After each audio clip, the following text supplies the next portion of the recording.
Hello dear student, welcome back to our YouTube channel I smart solution. तो आज की इस वीडियो में हम डिस्कस करने वाले हैं फिजिक्स के सेकंड चैप्टर्स के सभी फॉर्मूलों के बारे में। जैसे कि आप जानते हैं कि हम फिजिक्स के फर्स्ट चैप्टर के सारे फॉर्मूले और उनसे रिलेटेड कुछ इंपॉर्टेंट न्यूमेरिकल्स को ऑलरेडी ही डिस्कस कर चुके हैं। तो आज की इस वीडियो में हम डिस्कस करेंगे फिजिक्स के सभी फॉर्मूले, और हाँ, वो भी एक हैंड रिटन नोट्स के साथ, जो कि डिस्क्रिप्शन में आपको प्रोवाइड कर दिया जाएगा। इसी चैप्टर्स के मैंने सारे फॉर्मूले और उनकी यूनिट और उनके वेयर्स एंड सभी सिंबल्स को बहुत अच्छे से समझाने की कोशिश की है। आई होप कि वो आपके लिए बहुत ज्यादा यूजफुल हो और आपके एग्जाम्स के लिए भी बहुत ज्यादा यूजफुल हो। थैंक्स। तो आइए अब हम चैप्टर 2 के कुछ इंपॉर्टेंट फॉर्मुलों को देखते हैं, जिसकी हेल्प से हम उस चैप्टर के सभी न्यूमेरिकल को अच्छे से प्ले कर सकते हैं। तो आइए इस चैप्टर में सबसे पहला फॉर्मूला कौन सा है जो हम यूज करने वाले हैं। सबसे पहले चैप्टर का नाम इलेक्ट्रोस्टैटिक पोटेंशियल एंड कैपेसिटेंस। हम इन दोनों से रिलेटेड कुछ फॉर्मूले देखेंगे। तो सबसे पहला फॉर्मूला इलेक्ट्रोस्टैटिक पोटेंशियल का ही है। Electrostatic potential, it means V। Electrostatic potential से पोटेंशियल डिफरेंस भी बोलते हैं। V इक्वल में W/Q, वेयर W क्या है? Work done. Q क्या है? ये इलेक्ट्रिक चार्ज। V क्या है? Electric potential. और इलेक्ट्रिक पोटेंशियल की यूनिट क्या हो जाएगी? जूल पर कूलम। और एक और इसकी अदर यूनिट भी होती है, क्या होती है? 1 वोल्ट इक्वल में 1 जूल पर कूलम। आई होप समझ में आ रहा होगा। सेकेंड वन, इसी से रिलेटेड सेकेंड फॉर्मूला किसका है? वो इलेक्ट्रिक पोटेंशियल एट ए गिवन पॉइंट। एक पॉइंट के लिए इलेक्ट्रिक पोटेंशियल का फॉर्मूला क्या होता है? V इक्वल में के Q/R। यूनिट V की सेम वही वोल्ट होगी, बट यहां पर K की वैल्यू क्या होती है? K equal 1/4πε0। आप वीडियो के साथ साथ आप इन टॉपिक्स को अच्छे से लर्न करते चले। ये पॉइंट आपको एग्जाम में बहुत अच्छे से काम आने वाले हैं। थर्ड फॉर्मूला जिससे रिलेटेड है वो क्या है? एक्सियल और इक्वेटोरियल वाले फॉर्मूले। इलेक्ट्रिक पोटेंशियल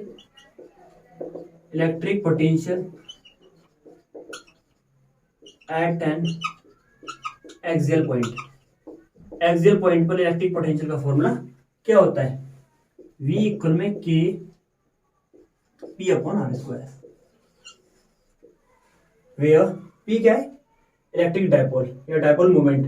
R सेपरेशन की डिस्टेंस है, K कांस्टेंट है, जैसे कि मैंने लिखा है। इसकी न्यूमेरिकल वैल्यू भी मैं आपको बता दूं यहाँ पर कितनी होती है। 9 × 10⁹ न्यूटन मीटर स्क्वायर पर कूलम स्क्वायर। तो आइए इसके फोर्थ फॉर्मूले को देखते हैं क्या है। इलेक्ट्रिक पोटेंशियल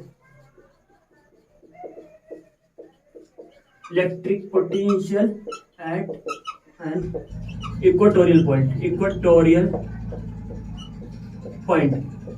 पॉइंट पर इलेक्ट्रिक पोटेंशियल क्या होता है? 0 होता है। ये कॉन्सेप्ट याद रखना, 1 मार्क्स में से एग्जाम में डायरेक्ट भी पूछा जाता है। तो आइए अब हम कुछ और फॉर्मूले देखते हैं इसी चैप्टर से रिलेटेड, जो कि इलेक्ट्रोस्टैटिक पोटेंशियल से ही रिलेटेड है। फॉर्मूला नंबर 4, इलेक्ट्रिक पोटेंशियल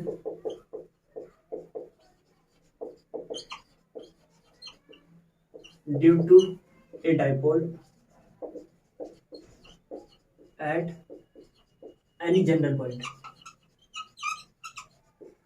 किसी भी जनरल पॉइंट पर इलेक्ट्रिक पोटेंशियल का फॉर्मूला क्या होगा? V इक्वल में K P cos θ/R²।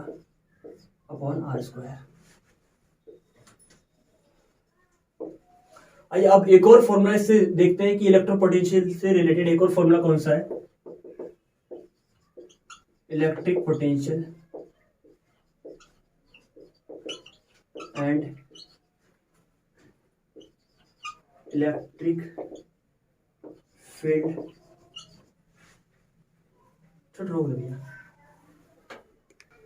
तो ये अब देखते हैं इससे रिलेटेड एक और इलेक्ट्रिक पोटेंशियल का फॉर्मूला क्या है। Relation between electric potential and electric field क्या होता है? E इक्वल में V/L, where what is electric field, V electric potential, L length. इसकी यूनिट आप वैसे में पता है, इलेक्ट्रिक पोटेंशियल इनकी अलग अलग यूनिट की होती है। इसकी वोल्ट होती है, इसकी मीटर होती है। E इक्वल में एफ अपॉन क्यू से हमने उसकी यूनिट भी निकाली थी, न्यूटन पर कूलम। आप वो यूनिट भी याद कर सकते हैं। P यहाँ पर डायपोल है, के आपके पास कांस्टेंट आपको बताया था मैंने अभी, के जो होता है 1/4πε0 होता है एज यू नो। आइए थर्ड पॉइंट, इसके नेक्स्ट फॉर्मूले के बारे में डिस्कस करते हैं जो कि इलेक्ट्रिक पोटेंशियल से रिलेटेड है। इलेक्ट्रिक पोटेंशियल एनर्जी क्या होता है, U इक्वल में K Q1 Q2 R। ये इलेक्ट्रिक पोटेंशियल एनर्जी का फॉर्मूला होता है। इलेक्ट्रिक पोटेंशियल एनर्जी के मैं एक और टॉपिक के बारे में आपको बताना चाहूंगा। इलेक्ट्रिक पोटेंशियल एनर्जी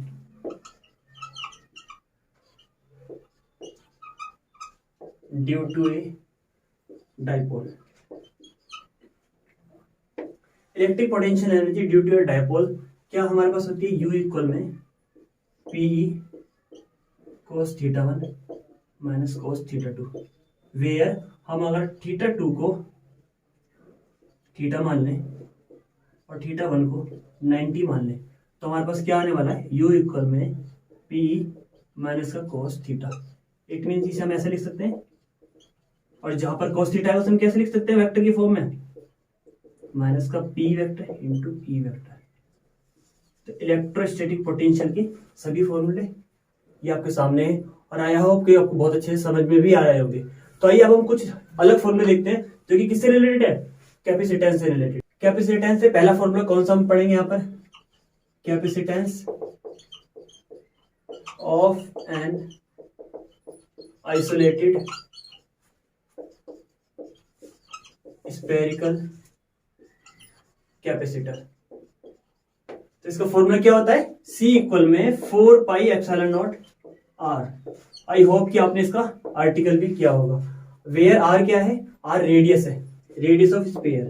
क्या है R, radius of sphere.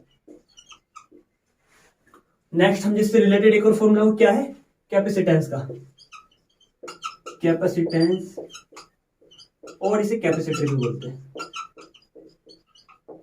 C equal में Q upon V, where Q directly proportional होता है V के, C एज ए कांस्टेंट आता है। C की यूनिट क्या हो जाएगी हमारे पास, फैरेड हो जाएगी।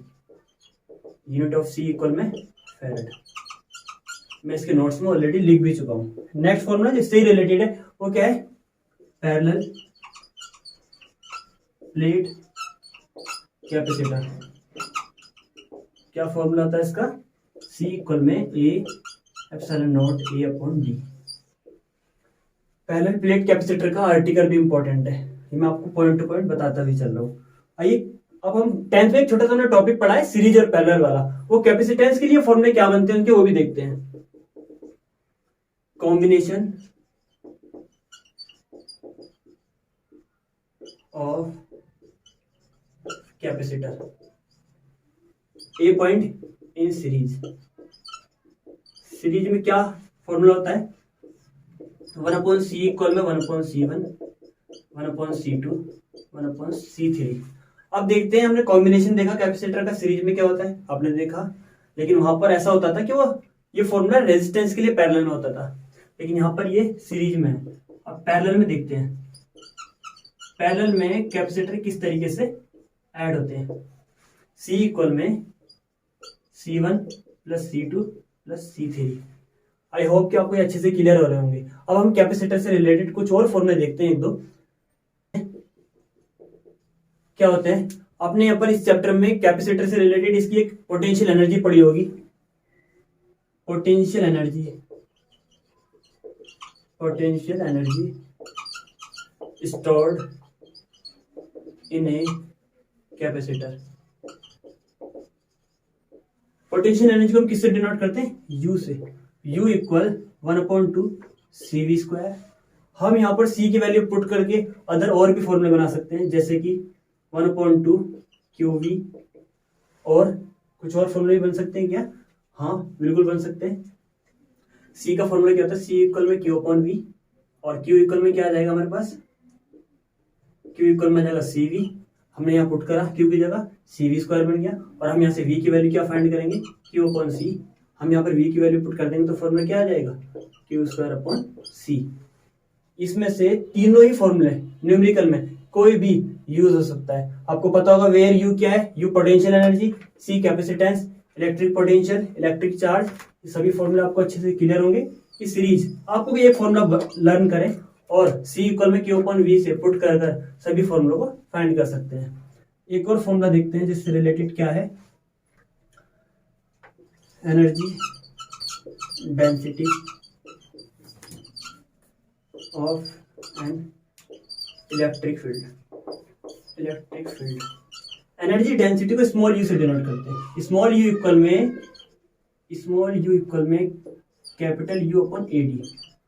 और इसका एक और फॉर्मूला भी है, स्मॉल यू इक्वल में 1/2 ε0 E²। ये फॉर्मूला भी काफी हद तक सही इंपॉर्टेंट है, ज्यादा इंपॉर्टेंट नहीं है लेकिन हाँ ये है, इससे न्यूमेरिकल कभी कभी आ जाते हैं। तो इसके एक और लास्ट फॉर्मूले के बारे में डिस्कस करते हैं, फिर हम आपको डाइलेक्ट्रिक स्लैब्स के कुछ डाइलेक्ट्रिक कांस्टेंट से कुछ टॉपिक बताएंगे। Capacitance of A parallel plate capacitor.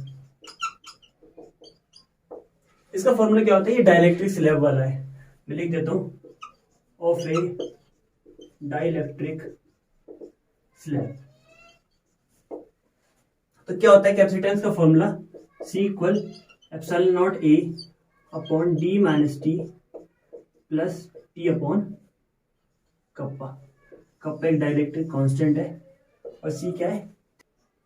I hope कि कैपेसिटेंस से रिलेटेड आपको ये सभी फॉर्मूले बहुत अच्छे से क्लियर हुए होंगे, बहुत अच्छे से समझ में आए होंगे। तो आइए अब dielectric constant kappa, it means इसके कुछ पैरामीटर्स पर कुछ इसके फैक्ट देखते हैं, वो एग्जाम के लिए और क्या कहते हैं हमारे न्यूमेरिकल फॉर्म के लिए थोड़े से इंपॉर्टेंट हैं। वो 4-5 रिलेशन है जो हमने अपने लास्ट चैप्टर्स में भी पढ़े हुए हैं और आगे भी हमारे लिए यूज के लिए वो हेल्पफुल होंगे। तो देखते हैं क्या क्या रिलेशन है या इफेक्ट है। Effect of dielectric on various parameter. तो पहला इफेक्ट हम छोटा सा रिलेशन है वो ले लेते हैं। हमने पढ़ा है Q इक्वल में Q0 कप्पा, ये रिलेशन है जो कि कप्पा से रिलेटेड है, डाइलेक्ट्रिक कांस्टेंट से। सेकंड C इक्वल में C0 kappa and next third one is E equal में E0 अपॉन कप्पा होता है। और पोटेंशियल एनर्जी U इक्वल में U0 अपॉन कप्पा। एक और रिलेशन है जो इससे रिलेटेड है, इलेक्ट्रिक पोटेंशियल का है, V इक्वल में V0 अपॉन कप्पा। ये छोटे छोटे से रिलेशन है डाइलेक्ट्रिक स्लैब्स को लेकर जो कि आपको याद रखने चाहिए एग्जाम के लिए। आई होप कि आपको ये सभी पॉइंट्स अच्छे से क्लियर हो रहे होंगे और ये सभी हमारे लिए न्यूमेरिकल में बहुत ज्यादा हेल्पफुल होंगे। और एग्जाम के टाइम आप सभी पीडीएफ को, मैंने इसकी एक पीडीएफ प्रिपेयर की है जो कि डिस्क्रिप्शन बॉक्स में जिसका लिंक है आप वहां से डाउनलोड करें और एग्जाम के टाइम आप पीडीएफ को लेकर जा सकते हैं अपने साथ नोट्स को और एक क्विक रिवाइज ले सकते हैं सभी फॉर्मूलों का, जिससे कि आपके एग्जाम्स में न्यूमेरिकल में आपकी हेल्प हो सके, आप कोई भी फॉर्मूला कोई भी यूनिट ना भूलें। थैंक्स। वीडियो को ज्यादा से ज्यादा शेयर करें और सब्सक्राइब करें, हो सके तो बेल आइकन को भी प्रेस करें जिससे कि आने वाले अपकमिंग वीडियोस की नोटिफिकेशन आपको जल्द से जल्द मिल सके। Thank you.